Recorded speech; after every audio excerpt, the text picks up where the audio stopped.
Welcome back to programming kit. এই video থেকে আমরা নতুন আরেকটি সিরিজ শুরু করতে যাচ্ছি, যেখানে আমরা কথা বলবো ইনারশিয়া নিয়ে। প্রথমেই আমরা জেনে নেই যে ইনারশিয়া কি এবং কেন? আসলে অনেকে মনে করে ইনারশিয়াটা নতুন একটা জিনিস, নতুন একটা টেকনোলজি। না, এটা অনেক আগের এবং এটা খুবই স্টেবল বর্তমানে।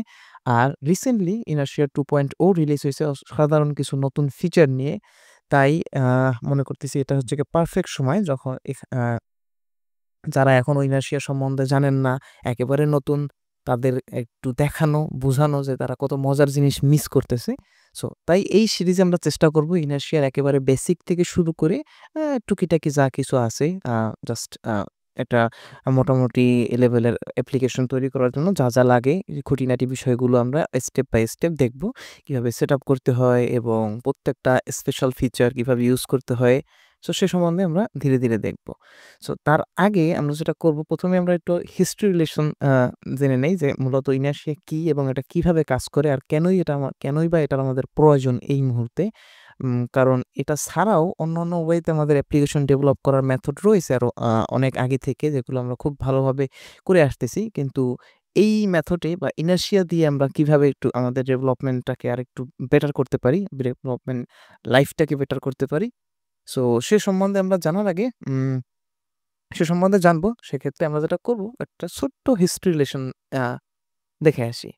সো ১ম এই বলে রাখা ভালো, আমি এই সমস্ত ক্ষেত্রে অত একটা এক্সপার্ট না। এই সমস্ত হোয়াইট বোর্ডে বোঝানো বা আ জাস্ট থিওরিটিক্যাল লেসনে। বাট আমি চেষ্টা করছি যতটা সম্ভব আমার মতো করে বোঝানোর জন্য। সো আশা করি আপনারা বুঝতে পারবেন খুব সহজেই। ওকে। ১ম এ আসি আমাদের অ্যাপ্লিকেশন ডেভেলপমেন্ট টাইপ। মানে কি টাইপের বা কি মেথডে আমরা অ্যাপ্লিকেশন ডেভেলপ করি। সো বর্তমানে খুবই জনপ্রিয় ২ টি মেথড হচ্ছে গিয়ে একটা মনোলিথিক আর হচ্ছে গিয়ে এসপিএ। সো মনোলিথিক হচ্ছে গিয়ে traditional way of developing an app, যেটার ভিতরে আপনার সবকিছু একটা অ্যাপ্লিকেশনের ভিতরে থাকবে। যেখানে হচ্ছে গিয়ে আমরা এখানে যদি একটু উপরের দিকে উঠি, আমরা দেখতে পারি যে এমভিসি ফ্রেমওয়ার্ক যেমন লারাভেল। লারাভেল দিয়ে যদি আমরা কোনো একটা অ্যাপ্লিকেশন ডেভেলপ করি, কোনো জেএস ফ্রেমওয়ার্ক ছাড়া, ভিউজেস বা রিঅ্যাক্ট জেএস ছাড়া, কোনো এপিআই ছাড়া, ওই ক্ষেত্রে ওটাকে আমরা মনোলিথিক অ্যাপ্লিকেশন ধরতে পারি। যেমন লারাভেলের যে ডিফল্ট ভিউ সিস্টেম আছে, ব্লেড সিস্টেম, সেটাকে যদি আমরা ভিউ হিসাবে ইউজ করি, আর মডেল ভিউ কন্ট্রোলার এমভিসি দিয়ে যদি লারাভেল দিয়ে কোনো অ্যাপ্লিকেশন ডেভেলপ করি, সেটাকে আমরা ধরতে পারি যে ট্র্যাডিশনাল অর্থাৎ মনোলিথিক অ্যাপ্লিকেশন। যে আপনার একটা অ্যাপ্লিকেশনের ভিতরে আপনার ব্যাক এন্ড লজিক, ফ্রন্ট এন্ডের লজিক সবকিছু থাকতেছে এবং আমরা ডেটাবেজের সাথে কানেক্ট করে ব্যাক এন্ড থেকে ডেটা আনতেছি এবং সেম অ্যাপ্লিকেশনের ভিতরেই আমরা ডেটাগুলো ভিউয়ের ভিতরে রিপ্রেজেন্ট করতেছি। ভিউ মিনস লারাভেলের ব্লেডের ভিতরে। সো এটা হচ্ছে গিয়ে মনোলিথিক ওয়ে, ট্র্যাডিশনাল ওয়েতে আমরা অ্যাপ্লিকেশন ডেভেলপ করতেছি। সো এরপর যদি আমরা একটু ফিউচারে যাই, বর্তমানে মানে আগের ফিউচার, বর্তমানে এটাই স্ট্যান্ডার্ড, অর্থাৎ এসপিএ, নিউ বিগ থিং, যে এসপিএ দিয়ে আমরা অ্যাপ্লিকেশন ডেভেলপ করা। সো এসপিএ এর ফুল ফর্ম হচ্ছে গিয়ে সিঙ্গেল পেজ অ্যাপ্লিকেশন। অর্থাৎ বুঝতেই পারতেছেন এখানে আমরা জাভাস্ক্রিপ্ট ফ্রেমওয়ার্ক নিয়ে কথা বলতেছি। যখন আমরা Vue.js, React.js অথবা Nuxt অথবা Next যেকোনো জাভাস্ক্রিপ্ট ফ্রেমওয়ার্ক দিয়ে একটা complete front end application develop করব, সিঙ্গেল পেজ অ্যাপ্লিকেশন জাভাস্ক্রিপ্ট দিয়ে তৈরি করব। তখন এটা কিভাবে কাজ করবে?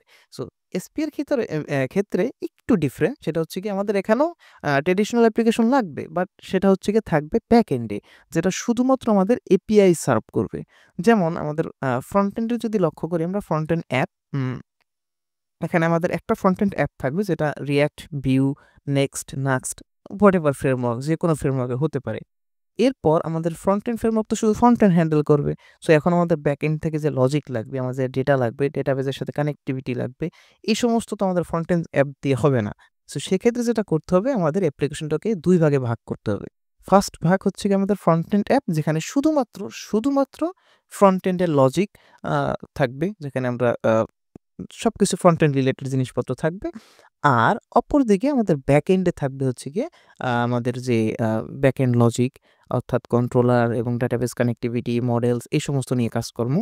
এবার আমরা যেহেতু আপনারা বুঝতেই পারতেছেন, এখানে কিন্তু আর মনোলিথিকের মতো সিঙ্গেল অ্যাপ্লিকেশন নাই।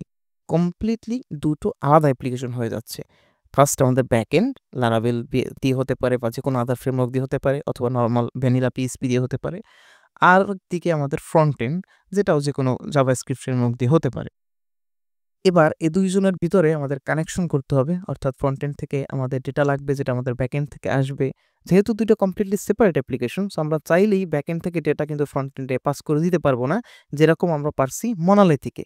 কারণ মনালিথিক অ্যাপ্লিকেশনের ভিতরে কি থাকে? ২ টো অ্যাপ্লিকেশনই একটার ভিতরে থাকে। মানে সবকিছু ভিউটা আর কন্ট্রোলারটা একই জায়গায় থাকে। সো আমি কন্ট্রোলারের লজিক লিখতেছি, এরপর লাস্টে গিয়ে আমাদের যেকোনো একটা ব্লেড ফাইল রিটার্ন করে দিচ্ছি আমাদের কাঙ্ক্ষিত ডেটা দিয়ে। এবার আমার ব্লেড ফাইলের ভিতরে আমরা ওই ডেটাকে যেভাবে ইচ্ছা আমরা ওইভাবে শো করতে পারি। কিন্তু আমাদের এসপি এর ভিতরে কিন্তু একটু ডিফারেন্ট। যেমন হচ্ছে আমাদের ব্যাকএন্ডের সাথে কিন্তু ফ্রন্ট এন্ডের ডিরেক্ট কানেকশন নাই। সেই ক্ষেত্রে আমাদের আসে হচ্ছে গিয়ে এপিআই। আমাদের মূল কানেকশনই করবে এখান থেকে হচ্ছে গিয়ে এপিআই মাধ্যমে। ফ্রন্ট এন্ডে আপনার ডিজাইন করবেন, লজিক লিখবেন ফ্রন্ট এন্ডের, সবকিছু রিপ্রেজেন্ট করবেন। এরপর যখনই আপনার রিয়েল ডেটা প্রয়োজন হবে ব্যাকএন্ড থেকে, ডেটাবেস থেকে বা যেকোনো জায়গা থেকে, তখন কি করতে হবে? আপনার এপিআই তে কল করতে হবে ওই ব্যাকএন্ডে। ওই ব্যাকএন্ডের এপিআইতে কল করলে ব্যাকএন্ড বুঝবে, ওকে আমাকে এই এপিআইতে কল করছে আর এই এপিআইতে আমার এই ডেটা আস্ক করতেছে ফ্রন্ট এন্ড থেকে। সো ব্যাকএন্ড থেকে ওটা প্রসেস করে কন্ট্রোলারের সব লজিক-টজিক পার করে আপনাকে জেসন রেসপন্স করবে ওই এপিআই থেকে। এবার আপনার ফ্রন্ট এন্ড অ্যাপ থেকে ওই এপিআই রেসপন্স যা পাঠাচ্ছে, যে ডেটা পাঠাচ্ছে, ওটাকে আপনি যেভাবে ইচ্ছা আপনার ফ্রন্ট এন্ড অ্যাপ্লিকেশনের ভিতরে রিপ্রেজেন্ট করতে পারেন। সো এই হচ্ছে সিম্পল ভাষায় আপনার এসপিএ, যেটার ২ টো আলাদা অ্যাপ্লিকেশন আমাদেরকে মেইনটেইন করতে হবে, ফ্রন্ট এন্ড, ব্যাক এন্ড, এবং তাদেরকে কানেক্ট করার জন্য আমরা ইউজ করব এপিআই। সো এখানে বুঝতেই পারতেছেন ২ টোর ভিতরে যদি আমরা যে কাউকে জিজ্ঞাসা করি যে কোনটা সিম্পল, কোনটা কঠিন, সো ক্লিয়ার অ্যান্সার হচ্ছে গিয়ে আমাদের এসপিএ। অলদো এটার অনেক আ ভালো দিক আছে। যেমন আমাদের অ্যাপ্লিকেশন ফাস্ট হচ্ছে, আমাদের অ্যাপ্লিকেশন স্কেলেবল হচ্ছে, ২ টা আলাদা থাকতেছে। আমরা ইজিলি মেইনটেইন, মানে ইজিলি বলতে স্টিল আপনাকে ২ টা অ্যাপ্লিকেশন মেইনটেইন করতে হবে। সো ইজিলি আমাদের এসপিএ টা একটু হার্ড, মেইনটেইন করা হার্ড হয়ে যায়। যেহেতু এটা কমপ্লিটলি ২ টা আলাদা অ্যাপ্লিকেশন আপনাকে মেইনটেইন করতেছেন। আর তার বেনিফিটও আছে। হার্ড জিনিস আপনি হার্ডভাবে করতেছেন কিন্তু এর অনেক বেশি বেনিফিট পাচ্ছেন আপনি। অন্যদিকে আমাদের ট্র্যাডিশনাল ওয়েতে মনোলিথিক, যেটার ভিতরে আমাদের কিন্তু এরকম ২ টো অ্যাপ্লিকেশন মেইনটেইন করতে হচ্ছে না। আমরা একটা সিঙ্গেল অ্যাপ্লিকেশন দিয়েই মেইনটেইন করতে পারতেছি। কিন্তু সেক্ষেত্রে যেটা হচ্ছে আমাদের প্রত্যেক পেজে রিলোড হচ্ছে, নরমাল লারাভেল ব্লেড দিয়ে যেভাবে করলে আপনারা জানেন, যেটা সিঙ্গেল পেজ না, প্রত্যেক পেজে যাবেন, ওই পেজ রিলোড হবে, সব ডাটা রিফ্রেশ হবে। সো ২ টারই ব্যাকএন্ড ভালো দিক, খারাপ দিক আছে। তবে মডার্ন ওয়ে হচ্ছে আমাদের এসপিএ। সো এবার আসুন আমরা ইনার্শিয়া আমাদের কিভাবে হেল্প করতে পারে। সো এবার যদি আমরা নিচে আসি ইনার্শিয়ার দিকে, যে এখানে কিন্তু আমাদের ২ টো কম্বাইন হচ্ছে। অর্থাৎ আমাদের ফ্রন্ট এন্ডের যে ফিচারগুলো পাচ্ছি, যেমন আমাদের single page application, page load হচ্ছে না, ডেটা রিফ্রেশ হচ্ছে অটোমেটিক্যালি, পেজ রিলোড ছাড়াই কুইকলি নেভিগেট করতে পারতেছেন এক পেজ থেকে অন্য পেজে। ইউজারের যেই ইউজার এক্সপেরিয়েন্সটা, সুন্দর ব্যাপারটা, সেইটা ধরে রাখতে হবে। আবার ব্যাকএন্ড থেকে ডেটাটা যত সহজে আমরা ফ্রন্ট এন্ডে পাস করতে পারি, আমাদের এপিআই যে এক্সট্রা ঝামেলা, আরেকটা হ্যাসেল, আরেকটা অ্যাপ্লিকেশন মেইনটেইন করার যে হ্যাসেল, এই জিনিসটা আমরা কিভাবে রিডিউস করতে পারি? এই ক্ষেত্রে হচ্ছে গিয়ে আমাদের ইনারশিয়া কাজে আসবে। ইনারশিয়া ফার্স্ট অফ অল কোনো জাভাস্ক্রিপ্ট ফ্রেমওয়ার্ক না, বা আলাদা কোনো ওয়ে না। এখানে বলা আছে ওদের ডকুমেন্টেশনে, ইটস নট এ ফ্রেমওয়ার্ক। এটা শুধুমাত্র যদি আমরা চিন্তা করতে পারি উম সুপারগুলোর মতো। যেমন ফ্রন্ট এন্ড আর ব্যাক এন্ডকে কানেক্ট করার জন্য যেমন সুপারগুলো হিসেবে আমরা এসপিএ তে এপিআই ইউজ করছি, ঠিক সেইভাবে আমাদের এইখানে ব্যাক এন্ড আর ফ্রন্ট এন্ডকে একটা অ্যাপ্লিকেশনের ভিতরে মডার্ন, মানে মনোলিথিক অ্যাপ্লিকেশনের মতো করে রেখে কানেক্ট করার যে সুপারগুলো ব্যবহার করব, সেটাকে আমরা ইনার্শিয়া হিসাবে ধরতে পারি। তো চলুন এবার আরেকটু বিস্তারিত জানি। যে এসপিএ তো আমরা বুঝলাম, কিন্তু মনোলিথিক, মানে মডার্ন মনোলিথিক বলতেছি, মনোলিথিক থাকতেছে আবার মডার্ন বলতেছি। এটা কিভাবে কাজ করবে?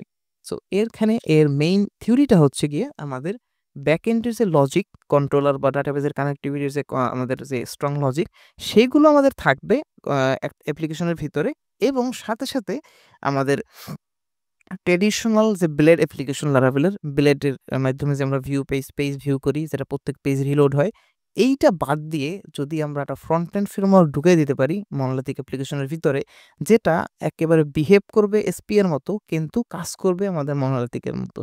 সো আমাদের কাজ বলতে যে ডেভেলপারের আমরা যে ডেটা পাস করতেছি এপিআই ছাড়া, যাতে ফ্রন্ট এন্ডে পাস করতে পারি।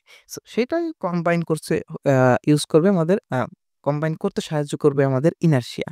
সো বেসিক্যালি ইনার্শিয়া হচ্ছে গিয়ে, আমরা যদি ফাইনাল ভাষায় বলতে চাই, কাইন্ড অফ হাইব্রিড এসপিএ আর হচ্ছে গিয়ে মনোলিথিক অ্যাপ্লিকেশন। দ্যাটস ওয়াই আমরা যদি এখানে আসি, যে মডার্ন মনোলিথিক কথাটা কোথা থেকে আসলো, যে ইনার্শিয়ার পেজেই এটা মেনশন করা আছে, যে build single page application without building an API. যেটা বলতেছিলাম, যে আমাদের এপিআই ছাড়াই একেবারে এসপি এর মতো করে কাজ করা যাবে। সো এখানে যদি আরেকটু বিস্তারিত দেখি আমরা কিভাবে হবে, সো মনে করেন এখানে যে এক্সাম্পলটা আছে আমরা এটাই দেখি। এটা একটা কন্ট্রোলার, ইউজার কন্ট্রোলার, যেখানে কি করতেছে আমাদের ডেটাবেস থেকে কিন্তু সব ইউজারগুলোকে রিট্রিভ করতেছে, অ্যাক্টিভ ইউজারগুলোকে রিট্রিভ করতেছে। সো এখানে ট্রেডিশনাল মনোলিথিক অ্যাপ্লিকেশনে আমরা কি করি, ইউজারটা রিট্রিভ করার পর এখানে কি করি, রিটার্ন ভিউ, এরপর একটা ব্লেড ফাইলের নাম বলে দিই, এবার কম্প্যাক্ট বা ভেরিয়েবল পাঠিয়ে দিই ওটার ভিতরে, ওটার ভিতরে গিয়ে আমরা এরপর লুপ করি। কিন্তু এখানে যদি লক্ষ্য করেন এখানে কিন্তু এই পর্যন্ত ঠিক আছে, এই পর্যন্ত ঠিক আছে কুইরি করা পর্যন্ত, কিন্তু রিটার্নের পরে কিন্তু আমাদের এখানে কোনো ব্লেড ফাইল রিটার্ন করা নেই। এখানে রিটার্ন করা আছে ইনার্শিয়া, রেন্ডার, ইউজার। এরপর আমাদের এখানে কম্প্যাক্টের মতো করে এখানে আমাদের ফ্রন্ট এন্ডে পাস করতেছে, একটা প্রপসের মতো করে এটা পাস করতেছে। তো এখানে কি হচ্ছে, এখানে মূলত হচ্ছে গিয়ে এই যে ইউজারটা এটা কোনো ব্লেড ফাইল না, এটা হচ্ছে কি ভিউ এর কম্পোনেন্ট। হ্যাঁ, এটা হচ্ছে কি জাভাস্ক্রিপ্ট আমাদের ভিউ ফ্রেমওয়ার্কের একটা কম্পোনেন্ট, যেটা আমরা এখানে রেন্ডার করতেছি ডাইরেক্টলি ব্যাক এন্ডের কন্ট্রোলার থেকে। তো যেটা আপনাদের ভিউ যদি ইউজ করেন, নাক্সট ইউজ করেন বা নেক্সট যেটা ইউজ করেন, রাউটার থেকে আপনাকে ডিফাইন করে দিতে হবে কোন পেজে গেলে কোনটা আসতেছে। সো ওই যে রাউটার ম্যানেজমেন্ট যেটা আমাদের ফ্রন্ট এন্ড অ্যাপ্লিকেশন আলাদা করতে হইতো এসপিএ তে, সেইটা আমরা করতেছি ডাইরেক্টলি লারাবেলের যে রাউটার আছে সেটার মাধ্যমে। সিম্পল ওয়েতে জাস্ট লারাবেলই আছে এখানে, শুধুমাত্র আমরা লারাবেলের যে ব্লেড সিস্টেম, ব্লেডের ভিতরে যে আমরা যে ব্লেড সিনটেক্স দিয়ে যে আমরা ফ্রন্ট এন্ড লিখতাম, সেটা বাদ দিয়ে ডিরেক্টলি আমরা ইনার্শিয়ার রেন্ডার লিখে একটা ভিউ কম্পোনেন্ট অথবা একটা রিয়াক্ট কম্পোনেন্ট রিটার্ন করতেছি সিম্পল ভাষায়। আর সাথে সাথে আমরা পাস করে দিচ্ছি যে আমাদের যে ডেটাটা পাস করা লাগবে, এই ডেটাটা আমরা যদি এসপিএ বানাইতাম সেক্ষেত্রে কি করতে হতো, আমাদেরকে এপিআই দিয়ে সেন্ড করতে হতো। কিন্তু এখানে আমাদের ইনার্শিয়া দিয়ে ডিরেক্টলি আমরা বলতেছি যে কোন কম্পোনেন্টটা রেন্ডার হবে, আর সাথে সাথে কি ডেটা আমরা পাস করতেছি, ইউজার ডেটা, এটা আমরা এখানে প্রক্স হিসাবে একটা ভেরিয়েবল হিসেবে পাস করে দিচ্ছি। এবার চলুন আমাদের ভিউতে বা কম্পোনেন্টে কিভাবে দেখা যাক। এই যে আমাদের যে ইউজার কম্পোনেন্ট, এটা কিন্তু পাশে দেওয়া আছে। সেখানে আমরা এক্সাম্পল দেখি, যেখানে দেখতে পাচ্ছেন একেবারে সিম্পল একটা ভিউ এর কম্পোনেন্ট, ভিউ জেএস এর একটা কম্পোনেন্ট। এখানে লক্ষ্য করুন, এখানে আছে আমাদের ডিফাইন প্রপস। ডিফাইন প্রপসের ভিতরে কিন্তু আমাদের এখানে দেওয়া আছে ইউজার্স অ্যারে। সো এটা এই ডিফাইন প্রপসের মাধ্যমে এই কম্পোনেন্ট আমরা একটা প্রপস ডিফাইন করতেছি, যেটা ইউজার নাম দিচ্ছি, আর সেম নামে আমাদের কন্ট্রোলার থেকে যখন এই কম্পোনেন্টটা রিটার্ন হচ্ছে তখন এখানে আমরা সেম নামে আমাদের ইউজারের ডেটা পাঠাচ্ছি। সো এটাই হচ্ছে গিয়ে মজা, কোনো এপিআই কল করা ছাড়া এই কম্পোনেন্টের ভিতরে প্রপস হিসাবে আমি ব্যাক এন্ডের ডেটা পেয়ে যাচ্ছি যখনই এই পেজটা রান হবে বা যেকোনো এই পেজটা লোড হবে। কত সিম্পল না? আমার কোনো এপিআই কল করতে হচ্ছে না, আমাদের আলাদাভাবে ভিউজেস বা আরো ফ্রন্ট এন্ড ফ্রেমওয়ার্কের ভিতরে রাউটার ম্যানেজ করতে হচ্ছে না। একটা বা লারাবেলের যে ব্যাকএন্ড যে রাউটার আছে সেই রাউটার দিয়ে আমরা সব করতে পারতেছি। আর ডেটা কত ইজিলি আমরা প্রপসের মাধ্যমে সেন্ড করতে পারতেছি। যখনই আমাদের প্রপসের মাধ্যমে আমাদের কম্পোনেন্টের ভিতরে ডেটাটা চলে আসছে, এবার আমরা এটাকে যেমন ইচ্ছা তেমন করে আমাদের ফ্রন্ট এন্ডে রিপ্রেজেন্ট করতে পারবো জাভাস্ক্রিপ্টের মাধ্যমে, আমাদের ভিউজেস এর যেভাবে সিনট্যাক্স আছে সেইভাবে। সো এই হচ্ছে গিয়ে ইনার্শিয়ার মেইন কাজ। তো এখানে যখনই আপনি দেখবেন যে ইনার্শিয়া ইউজ করতেছি, এখানে আমাদের শুধুমাত্র এই পার্টটুকুতে মনে হবে আমাদের ইনার্শিয়া ইউজ করতেছি, যে আমাদের ব্যাকএন্ডের লজিক লিখে ডেটাটা পাস করতেছি এবং বলে দিচ্ছি কোন কম্পোনেন্ট রান হবে। বাকি কিন্তু ফ্রন্ট এন্ডে লক্ষ্য করুন, ফ্রন্ট এন্ড একেবারে স্পেসভাবে লেখা হবে আমাদের ফ্রন্ট এন্ড কোড, সেইভাবে লিখতে পারবেন, কোনো প্রবলেম নাই। আর আমাদের ব্যাকএন্ডে যে লজিক যেভাবে আমরা লিখতাম আগে মনোলিথিক অ্যাপ্লিকেশনে, ঠিক সেমভাবে লেখা হবে, কোনো প্রবলেম নাই। শুধুমাত্র এখান দিয়ে ম্যাজিকটা হবে যে লজিকের পরে ভিউ রিটার্ন না করে আমরা একটা জাভাস্ক্রিপ্ট ফ্রেমওয়ার্কের যে কোনো ভিউ হতে পারে বা রিয়াক্ট হতে পারে কম্পোনেন্ট রিটার্ন করতেছি, যেটার মধ্যে আমরা প্রপস হিসাবে ডেটা পাস করতেছি। সো এটা হচ্ছে জাস্ট ইনিশিয়াল থট। আরও অনেক অনেক ফিচার আছে, অনেক বলতে একেবারে অতও বেশি না, মানে কিছু হ্যান্ডফুল অফ ফাংশনালিটি ইনার্শিয়া আপনাকে প্রোভাইড করবে, যেটা এই দুইটা জিনিসকে আরও সুন্দরভাবে আপনাদের এই ফ্রন্ট এন্ড আর ব্যাক এন্ডকে কাছাকাছি নিয়ে আসবে। এপিআই ছাড়া খুবই সুন্দরভাবে দুটাকে ম্যাচ করে দিবে, যাতে আপনি সিম্পলভাবে আপনার অ্যাপ্লিকেশন ডেভেলপ করতে পারেন। তো এখানে আরেকটা ব্যাপার আছে, আমরা যদি এখান থেকে ডেমো অ্যাপ্লিকেশনে যাই, এই যে আমাদের এখানে ডেমো অ্যাপ্লিকেশন আছে একটা, তো এখানে একটা ডেমো অ্যাপ্লিকেশনের লিঙ্ক দেওয়া আছে, আমরা এটা ওপেন করি। এটা হচ্ছে গিয়ে পিং সিআরএম, যেটা হচ্ছে ইনার্শিয়ার বোঝানোর জন্য বা ইনার্শিয়া কিভাবে কাজ করে এটা বোঝানোর জন্য ইনার্শিয়ার টিমের পক্ষ থেকে আমাদের কাছে দেওয়া, যে আমরা জাস্ট ফিল নেওয়ার জন্য কিভাবে কাজ করে। তো দেখেন আমার কিন্তু যখন আমি পেজ সুইচ করতেছি, দেখেন আমার কিন্তু এখানে একটা লোডার বার আসতেছে, কিন্তু আমাদের ব্রাউজার কিন্তু রিলোড হচ্ছে না।